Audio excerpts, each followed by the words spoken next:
Game Show Network. All play, all day. Ladies and gentlemen, Garry Moore.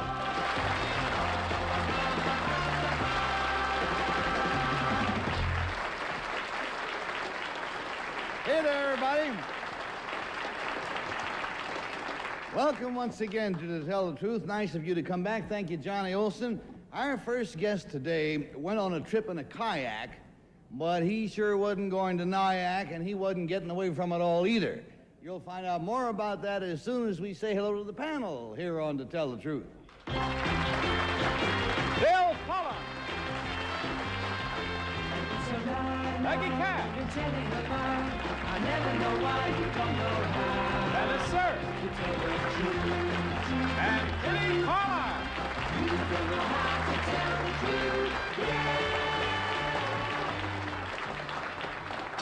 Hey there, everybody organized? Oh, That's more than I am. It's one of those days. I invite you to look at the screen at something I hope is going to show up. By way of introducing our first guest, I'd like you to look at some film. Now, that looks like a sailboat, but it isn't. It is a boat that is sailable, but actually it's a kayak, which is a form of a canoe. More about that later. Now, despite the fact that you saw sails on the vessels, as I say, it's really a kayak, our next guest paddled it on an unprecedented fact-finding voyage that lasted for 40 days. And let's meet that gentleman right now.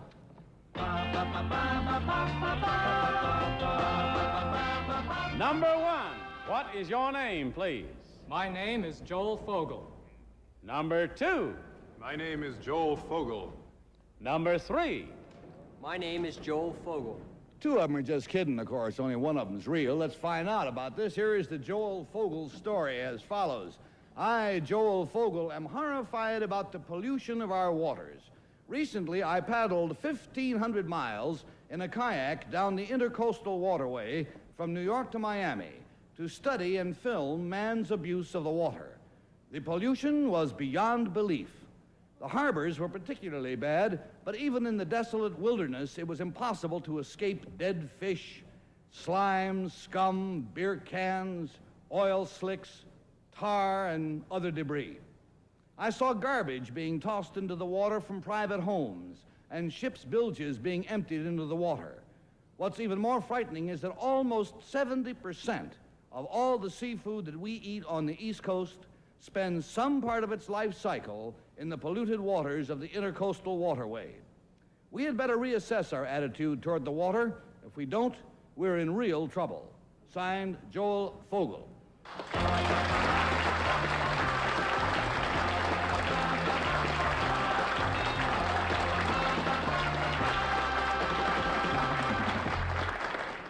And while the assembled Fogels are getting comfortable, why don't you just stay comfortable? We'll be back in a second. Hi, folks. I'm Alex Trebek. Your chance to play. Now, the big trick is to find out which one of these three sturdy gentlemen is the real Joel Fogel, who found pollution on the inland waterway absolutely frightening. And let's start the questioning, please, with Kitty Carlisle. Thank you. Number one, should we not eat fish at all?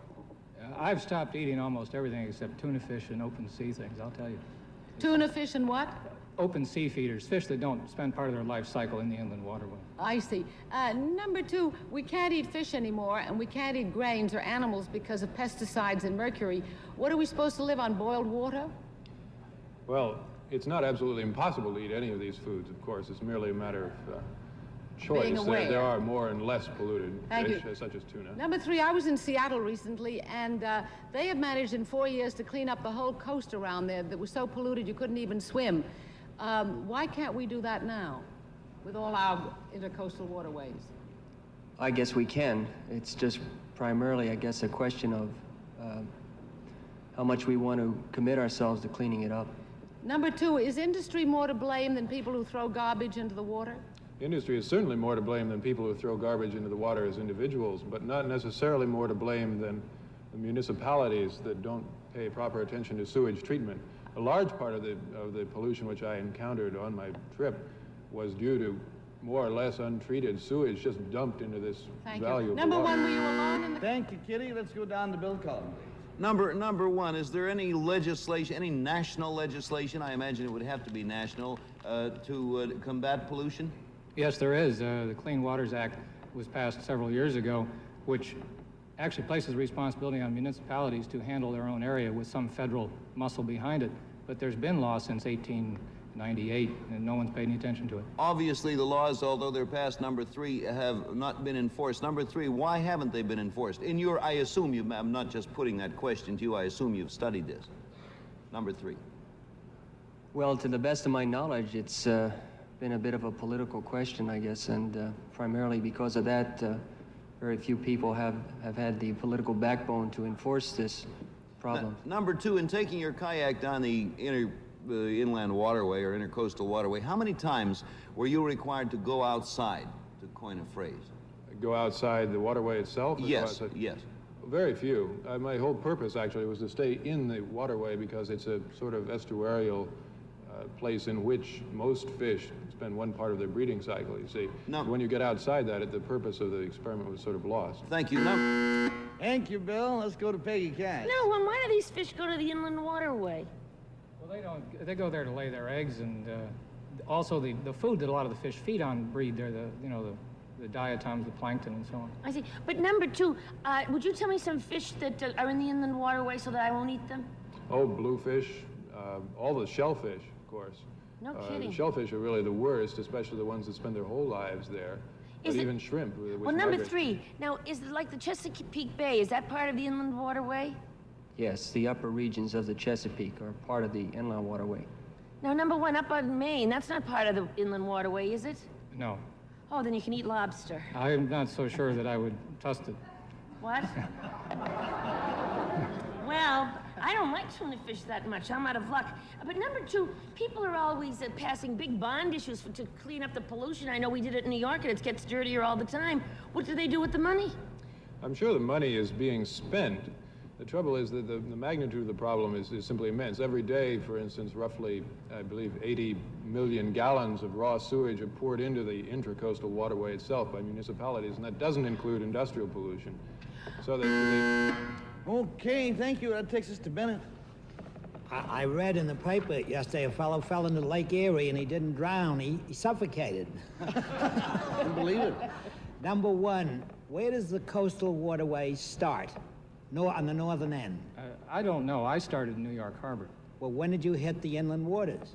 At Manasquan Inlet, just north of Atlantic City, about 40 miles. Number three, where did you first get into the inland waters after leaving the open waters of New York Harbor and so forth? Manasquan Inlet.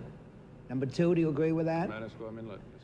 When you got down to Florida, number two, do you remember riding along inside the Florida Canal? Not the Florida Canal, no. Where were you where is it in Florida? Well, in Florida, actually, I entered Florida slightly outside the waterway. That was one of the few times when I did go out. There had been a storm, and I was interested in testing the seaworthiness of the craft, which is quite an interesting thing in itself, especially with the sails and the wind that comes up. But I went down about halfway, just riding outside the waterway, and then went down inside the various estuaries and canals that have been dug there. Number two, again, when you went outside, where did you find yourself? What waters? Just right outside. I was never more than a mile or at most 2 miles from land. Where were you? What body of water were you in? The Atlantic Ocean is the gentleman's answer, and that's all the time we've got for questions or answers. We must vote. We must mark our ballots. And what would you do? For one? Or would you mark your ballot for two? Or would you mark it for three? $50 is the cost of a wrong vote, $500 in the event that none of the votes is correct, and Kitty must start. And Kitty, It's very you seem difficult. somewhat undecided. It's very difficult because I think 1 and 3 are the same person. I think they're twins. I'm sure they're twins. I want to vote for 1 and 3, but I had to put down one number, so I voted for 1. All right. Bill Cullen? Bennett and I were talking before the program, and I said one thing you can't do on this show is to try to outthink the production staff. And I think I'm being hoisted by my own petard, Bennett. I figure a fellow who goes down all the way on in a kayak is like that has to have a beard, right? And because of that, I voted for the fellow without a beard, figuring if he had a beard, They would have made him shave it off, right? So that's the reason. You got a very good beat on the production staff, and let's go to Peggy. It's never worked yet. Well, I think they were all very good, but I voted for number 2 because, well, I know he knew all those fish that you're not supposed to eat anymore. Okay, and Bennett, what are you going to do? Well, I'm glad I'm all alone, because when I'm wrong, I can be the only one wrong. I think number 3 is the proper gentleman. Well, safely covered all down the line. 1, 2, and 3. And what did you do at home? Will the real Joel Fogel please stand up? Yeah.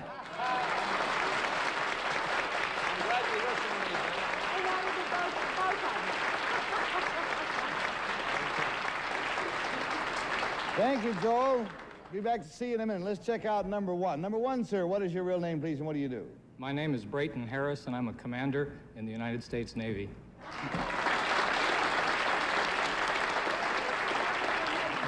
Right.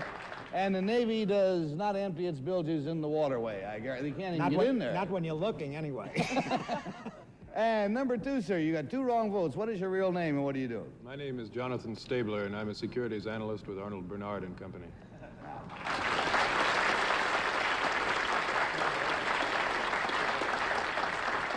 Joel, amongst the other things you have accomplished today is to ruin me totally, because very shortly here I'm taking a trip down the inland waterway to which I've been looking forward. I have my camera all set, and now I know what I'm going to photograph. Sludge, slime, dead fish. Whoopee. Is there any hope? Yes, I think there's hope, but it's a matter of, as I said to, I believe, Mr. Bennett, it's a matter of individual commitment at this point. I don't think we all have to paddle kayaks 1,500 miles, but we're going to have to be pretty determined to do something about the problems we have. Don't we have a situation where fines do exist for industry, but it is cheaper for them to pay the fines than it is to correct their situation? Yes, I think that's true, but I think that's going to be changed too, because it has to be changed. We've so long looked at our waterways and skies as boundless dumping grounds, and there is no place where you can throw anything away. There is no longer an away. Thank you, gentlemen, very much for being here with us on To Tell the Truth.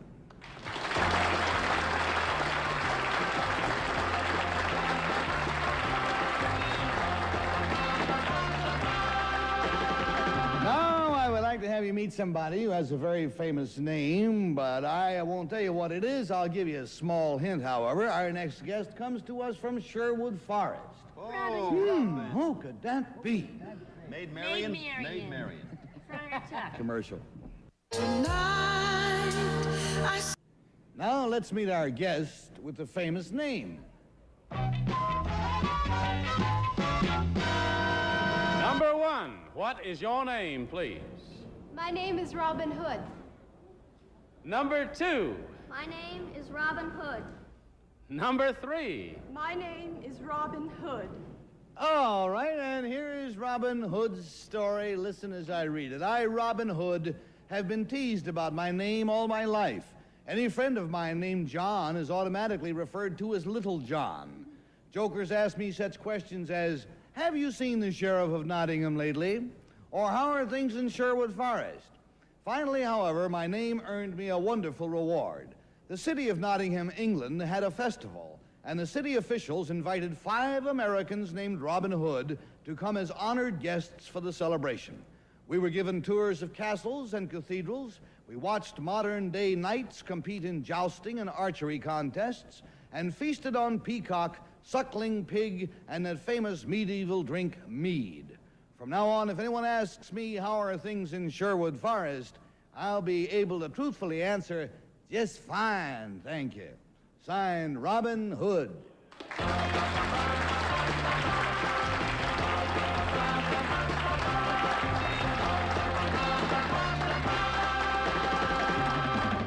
And let's start the questioning with the author of a brand new book called The Sound of Laughter, Mr. Bennett Cerf. Thank you, Garry. Number 2, I read in your affidavit that you feasted on mead. Is mead an intoxicating drink? Yes. Well, how was a little fellow like you able to get some of that in England? Well, I didn't get too much. Who gave it to you? Well, they let me try a little. My parents let me try a little, but not too much. Number 1, what does mead taste like? It doesn't taste alcoholic, really. It's sort of a beer, I guess, but it hits you pretty hard. Tastes like a beer, you say? No, it's sweet. It's made from honey. Thank you. Number 3, what's the name of the girl in Robin Hood? Maid Marian? Right. Number 2, again, may I ask you, what part of England did you go to first? Where is Nottingham? In the Midlands. Number 1, where is Nottingham? Thank you, Bennett. And Kitty? Goodness. Number 3, you were carrying a longbow, right? Yes. And what were they made of in the time of Robin Hood? Wood. I don't know. You don't know what kind of I wood? don't know what... Do you know number 2? No. Number 2, did you ever resent being called Robin Hood before you had this glorious trip?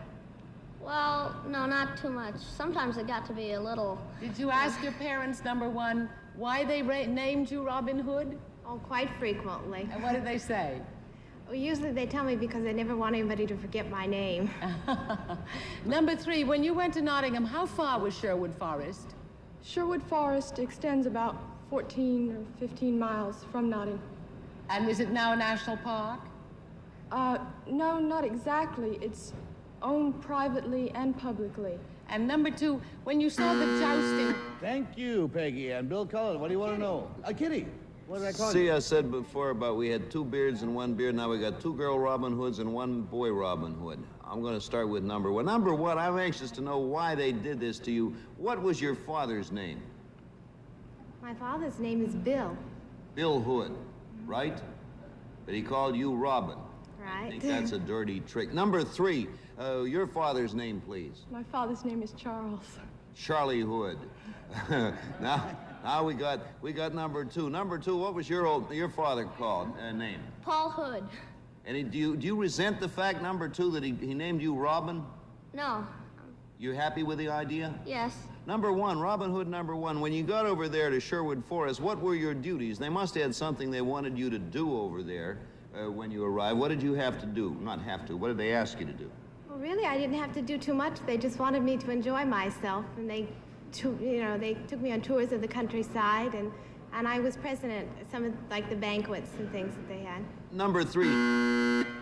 Okay, now let's call on Kitty. Peggy?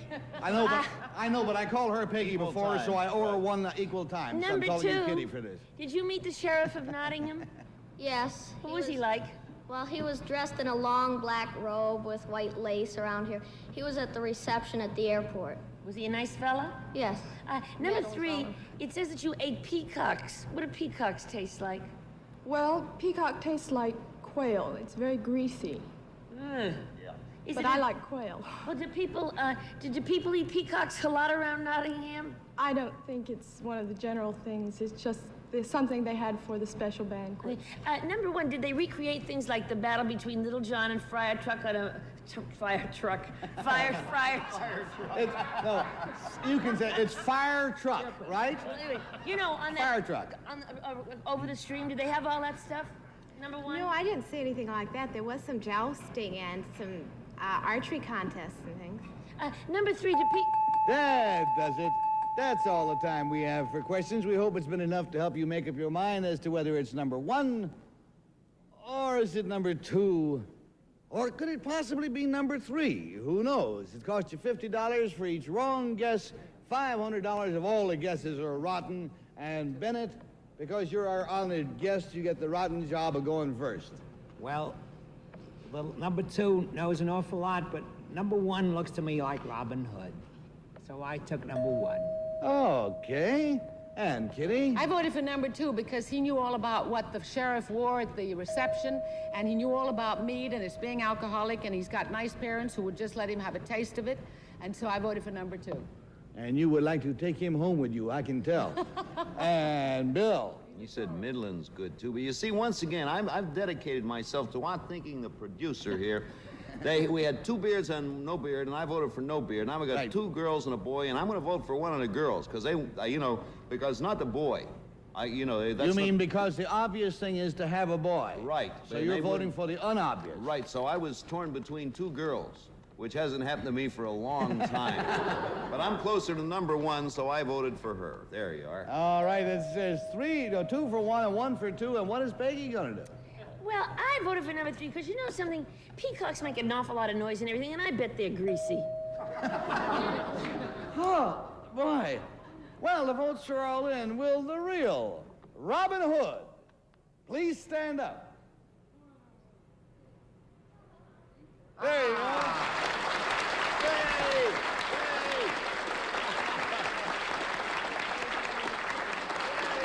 Thank you, Robin. Now, Robin Hood number 2, what is your real name and what do you do? My real name is David Bragdon, and I'm in the 6th grade at Friends Seminary here in New York. Ah. Very bright young man. Number 3, you got one wrong vote. What is your real name, please, and what do you do? My name is Mary Blackwood, and I'm a nature photographer. Good.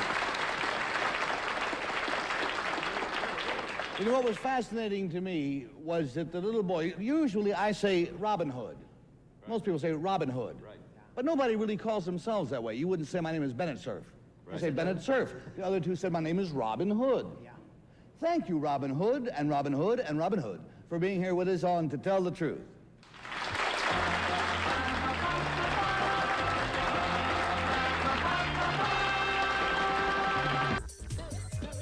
Get ready.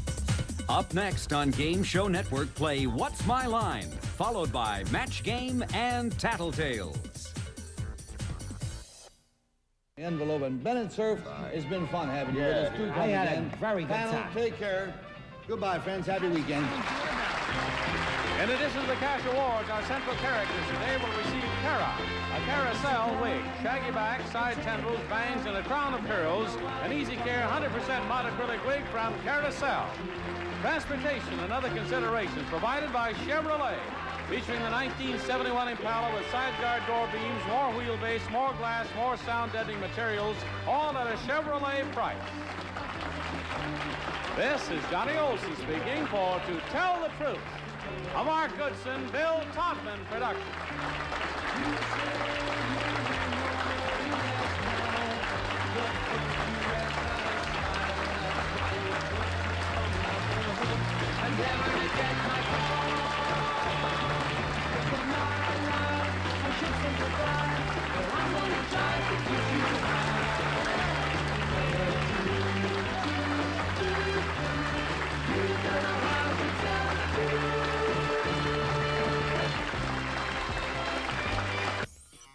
On Game Show Network.